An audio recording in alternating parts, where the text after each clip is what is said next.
I do have one special announcement, if I could have your attention. One special announcement tomorrow. Shh. One special announcement for tomorrow. As you know, the Gingrich campaign was kind enough to come out here. Newt Gingrich will be here. It turns out that he travels in packs.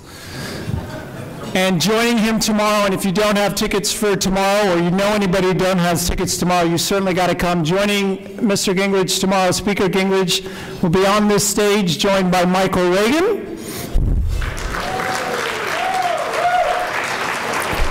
And we're also joined by Herman Cain tomorrow, who will be here. So it should be a lot of fun. I do want to welcome everybody. Tomorrow we have a jam-packed day. In addition to the speakers, we have 3 town halls tomorrow, all of which are designed to show the California Republican Party at its best. This includes our second Latino town hall with Univision Television.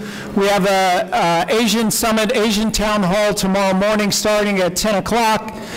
And we also have a Youth Voters Economic Town Hall tomorrow as well. We have training tomorrow. There's a full slate of things for you to enjoy tomorrow. So I hope you will join us in all of this effort and to put forth our best foot forward tomorrow. Long day already. But before we get to we have 3 wonderful speakers tonight, and we get to start off with someone who is I don't know how to describe it, but I've been your chair for a year. And I travel this state. I had 54 flights last year. I do this about 50 hours a week, probably do 120 events a year. And if I could have your attention real quick. And in doing this, some days you wonder why you're doing this, because you get a little run down. But fortunately, 2 or 3 times a year, I get to go to some RNC meetings and get to meet someone who brings a smile to everyone's face. Now, I don't know if you know this or not, but there has been a remarkable turnaround at the RNC. And we have the co-chair here tonight, someone who in a lot of ways is just like us, in a lot of ways is just a great leader, plain and simple. She's someone who started her own business, employed hundreds of thousands, if not thousands of people over time. Someone who started walking precincts and just like me continues to walk precincts and make phone calls. Someone who was there in 2000 when there were hanging chads around in Florida. And someone who has risen to the ranks at the top of the RNC as the co-chair. So not only does she represent the best of all of us in being a grassroots organizer, but she is someone who walks in the room and lights up a room. Someone who brings a smile to not only the California Republican Party tonight, but does so nationally. And I'm so excited to have Sharon Day here because she is a great ambassador for our cause. Everywhere she goes, she brings people together and brings in excitement to all of us. Everybody, please give a warm round of applause for the RNC co-chair, the great Sharon Day.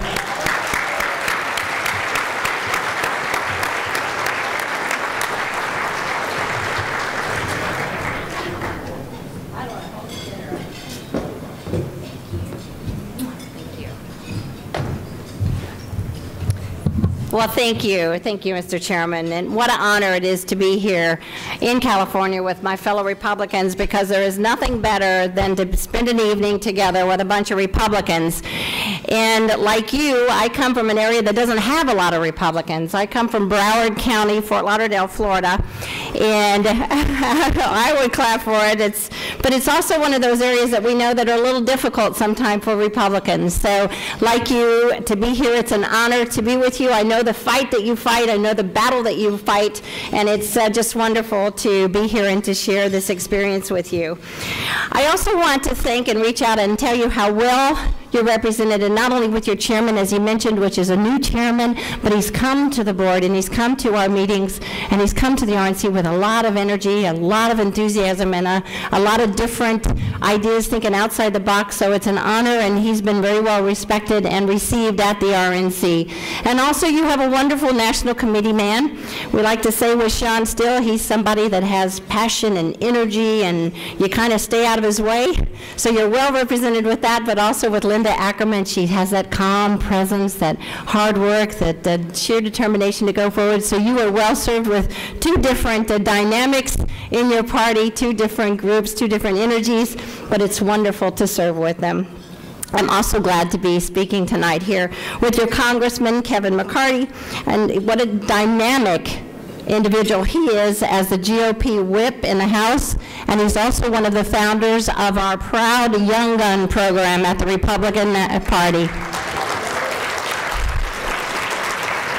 Also, Congressman Darrell Issa has spent a great deal, has had, I think, a great deal of fun, actually, exposing the administration, the Obama administration, on the Fast and Furious program that we know has been a total disaster for our country and put ourselves in, a very bad light in the way that it's been handled. So we want to thank you absolutely for what you've done to do that.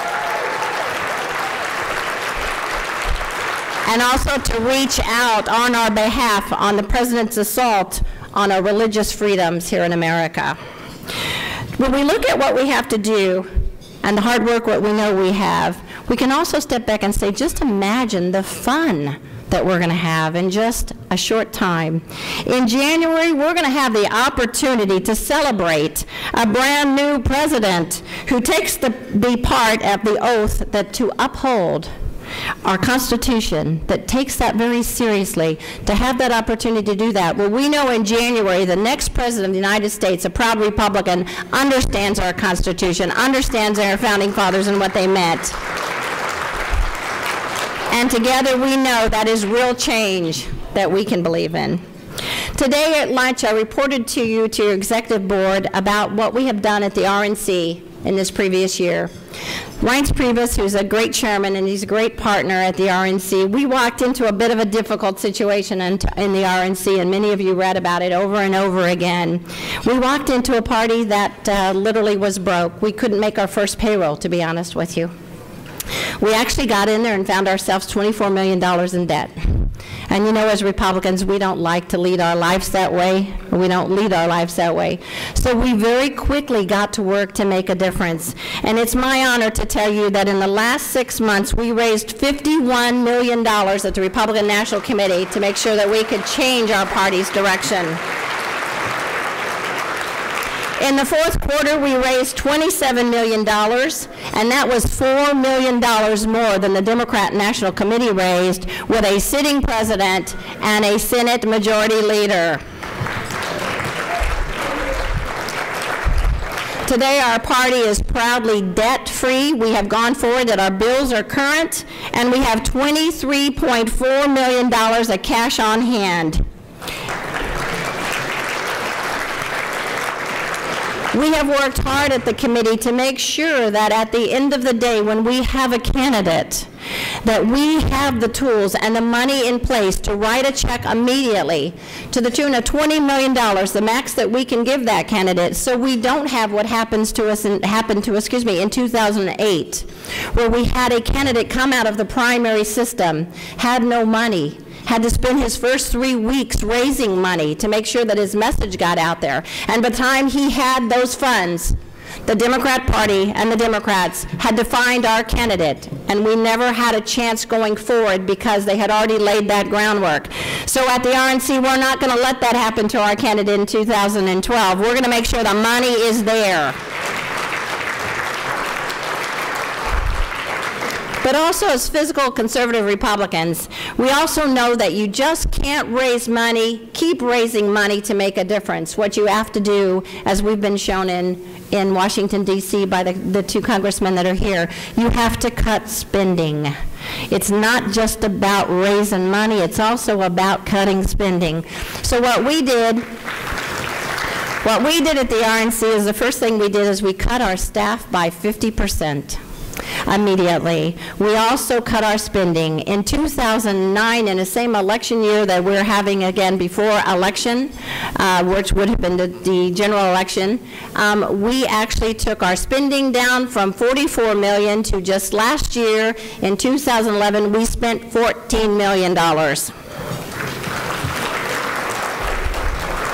We've taken that effort, but while cutting back staff, cutting dollars, and now while raising money, we've also taken the tools, and I would tell you right now that the RNC is committed to make sure that we have what we think is the best communications department, the best political department that we've ever seen, and the best research department. So also, as we're going through, and as we see one after another of Obama's failed promises, we're going to hold them accountable for those failed promises, and we are reading what researching and developing what we proudly call the book, and it's the book on what Barack Obama has done while he has been in the White House. We're currently up to over 700 pages, and when we have a candidate, we will gladly give this book to our candidate, so again, he can hit the ground running with $20 million cash in his pocket and everything that is known to be known and held accountable to Barack Obama.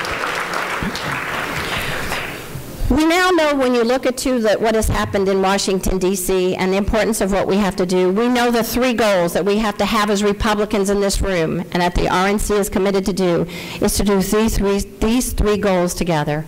First, to make Barack Obama a one-term president. Second, to take back that Senate seat from, or we can't take the seat away, but we can take the majority leadership away from Harry Reid so that we can take back control of that Senate. And next, we want to send back our proud Republican congressmen so that we can have more conservative, more principled leaders in Washington, D.C., so that we can continue to do the things that the members have done since they got up there in 2010, and your two members have done previously, and that is, instead of keep increasing the spending, we, for the first time this last cycle, talked about cutting the spending. Instead of talking about and raising the deficit, we talked about cutting the deficit. And it is with strong leadership in the House, with strong leadership in the Senate, and taking over the White House, that we will save America together. You hear Barack Obama many times, and he says it with really great glee when he talks about the do-nothing Congress. And he always says the do-nothing Republican Congress. Well, the reality is we do have a do-nothing Congress in Washington, D.C., but it's not a Republican-led Congress. It's not our House. The reality is it is our Senate that is run by the Democrats. Our House members have sent up around, I think it's 29, 30 members, our leaders can tell you better, of bills, job bills, economic bills, bills that they have sent to the Senate time and time again, that Harry Reid and his Democrat group has never allowed to be seen by the light of day. So we do, in fact, have a do-nothing Congress in Washington, D.C., and it is led by Harry Reid, Barack Obama, and his band of weary individuals.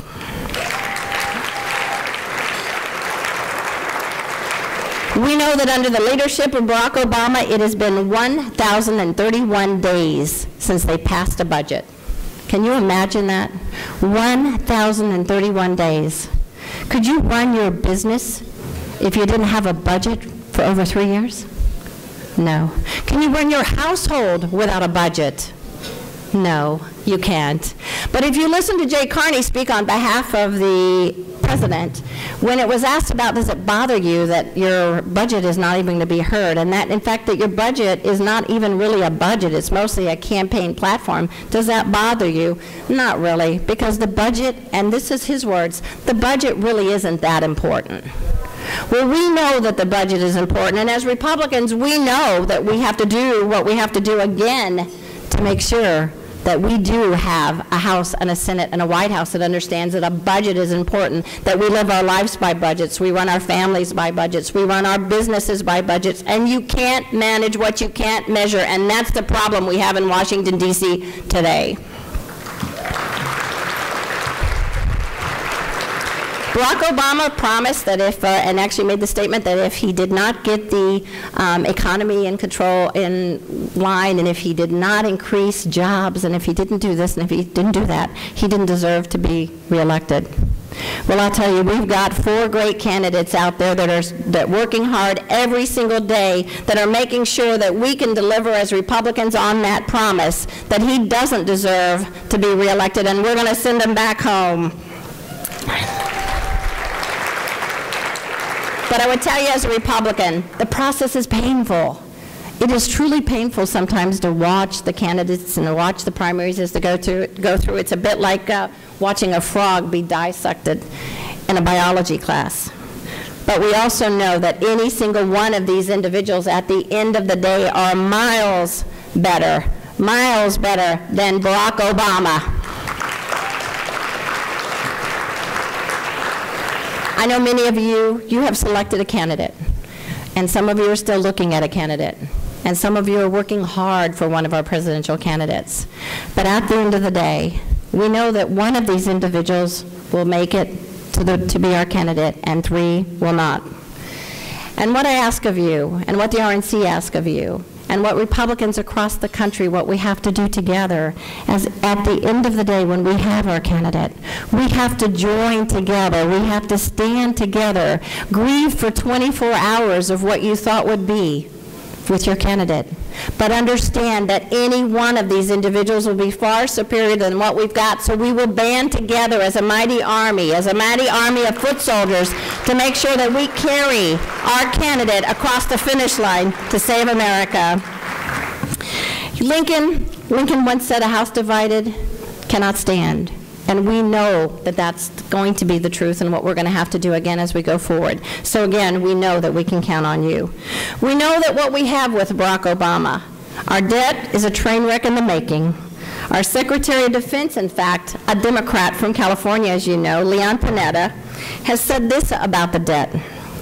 You've also got to take into consideration the national security threat that comes from the huge deficits and the huge debt that we're running. We're running at a debt now that is comparable to our GDP. You even have the Democrats now reaching out and understanding that we cannot continue at the pace that we are going and under the leadership or lack of leadership of this president and his administration. We understand that for the first 2 years of Barack Obama's leadership and his administration, that the Democrats had control of both the House and the Senate. And what did they do while they had that control? Well, they did an $800 billion failed stimulus. They provided shovel-ready projects that we know weren't shovel-ready at all. Obamacare, well, that was another great one. Obamacare takes $500 billion from Medicare and kills jobs and assaults our religious freedoms. Salandra, right here in California, $500 million that was given to a failing company that they knew was failing before they gave the money, and they still gave the money to them because they were bundlers, big Obama money bundlers. Unemployment. Our unemployment is more than 8% today, but if you really look at the numbers of those that have just given up, the numbers are 15%, and we have a $15.4 trillion debt, and that makes $49,000 that every man, every woman, every child in this country today owns to pay down on our debt. When we look at the things that we have to do again and we go forward, and we look at, the presidents that we have had in the past and that we will have again. When you look at just a few days celebrating President's Day that we did, we look at our proud history as a GOP and our proud presidents. The reality is that the GOP, the Grand Old Party, was a party founded on what we are fighting today in Washington. We are fighting for the freedom of our rights. We are fighting for the freedom of the individual. And our first president, Abraham Lincoln, well, he understood that. He understood those values because you see our proud history of the GOP was a party that was founded. We broke away to create our party because we did not believe in slavery. We stood on the rights that every man, every woman, and child had the right to be created equal, and were created equal by our Creator. And we stood on those rights. And when we elected our first president was Abraham Lincoln, a man that paid the ultimate price for our beliefs of freedom, and of individual freedom. But you look at Barack Obama, again, somebody that thinks just the opposite of those things. More government involvement is more important, not less. The right of the individual is less important, the right of the all. You look at the words of Abraham Lincoln. What did Abraham Lincoln say? What did he say? He said again, a house divided cannot stand. He said, of the people, by the people, and for the people. When you look at Barack Obama, he could take those same words, and he has taken those same words for all purposes in his deeds and his actions. He basically has come forward and has taken these words and these actions by it. It is the president's belief is united, I lose. Divided, I win. When you look out of, again, of the people, by the people, for the people, you look at Barack Obama's actions, and his actions say it's of the special interest by the White House administration and for the campaign money bundlers. The case, again, to stand for Obama just doesn't stand and just doesn't work in America.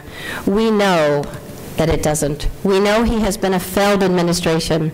We know he is a failed president. We know that the people he has put in place has not led with what we believe is America's finest aspirations and finest things to look forward to. But we also know that we have to make a difference together. This is our call to action today, right here. This is our time to step up and do what we have to do. Because you in this room, and me, well, we're not here because we love our party. And I say this every time I meet a group. We are not here because we love our party. We believe in our values. We believe in the things we stand for. We believe in all the things and the principled leaders that have brought forward. But we also know that we truly are here because we love our country. We love the values that we stand for. We love the things that we believe in as a party. And that's why you're here today, and it's why I'm here today. And it's why we know that together we will do everything that we can to make sure that we're out there making the calls. We're going to pound in the yard signs. We're going to go door to door. We're going to raise the funds, and we're going to establish the victory alphas to lead our campaigns. When you know, at the end of the day, you're faced with adversity, you can take it a couple of different ways. And I will tell you, we had one from California, I think somebody that handled adversity better than anyone, that made us look at a time when it was our darkest to see our brightest, that was always the happy warrior and always the individual that could bring a smile to our face and make us believe in ourselves again. And that was, right here from California, President Ronald Reagan. I quote him often in my speeches because he really truly was the happy warrior. He really was someone that always saw the best of us, always worked hardest to make us see the best in ourselves as well. So I'd like to give a quote of something that helps me repeatedly along the way, and I think we'll do the same for you. And that is when he stated, "You and I have a rendezvous with destiny, and we will grab this moment in time to make sure that our next generation has the opportunity to be our next greatest generation. To know America's true exceptionalism, together we will make sure that America is once again seen as that shining city on a hill." Election day is 9 months away, and we must, together, do everything we can to make sure that we save America, if not for ourselves, for the next generation. Because we cannot be the first generation that leaves our country in a worse place for the next generation. We do what we do here tonight. We do what we do tomorrow and the next day because we do it for our children and our grandchildren and those that will come behind us. Finally, together, we will restore America's exceptionalism. We will, once again, the world will understand this wonderful place that we have, this wonderful experiment that we call democracy. Together, we will send Barack Obama back to Chicago on a Boeing 787 made in Charleston, South Carolina, with no help of Eric Holder, Barack Obama, and his arrogant administration, his intrusive administration. Together, we'll save America. We'll make it a better day, a better place, and we will do it together. God bless you, God bless America, and God bless our proud military men and women and their families. Thank you for all you do.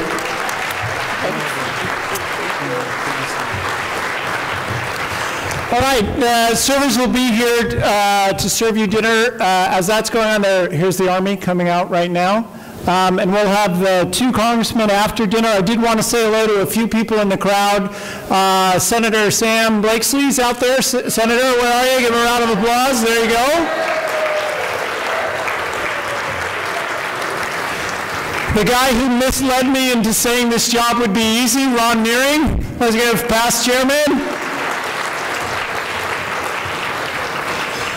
One of the great city councilmen in any city, anywhere in the world. Where's Pete Constant? Pete, where are you? I saw you. There you go. San Jose city councilman. You know, I chuckle when I'm asked how good our bench is. Obviously, we have a great bench sitting there. We'll talk after dinner. But I have 3 of our young mayors. I won't give you the ages of the first 2, but we have the mayor of Diamond Bar, Ling Ling Chang's here. Ling Ling, there you are. Just give her a round of applause. Military hero and city council member from Rancho Santa Margarita, Jesse Petrola, stand up.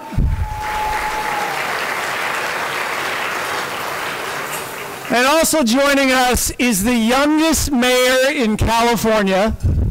The youngest mayor in California. You could divide my age in half and still not reach him. 23-year-old Jeremy Yamaguchi. Where's Jeremy? Right there.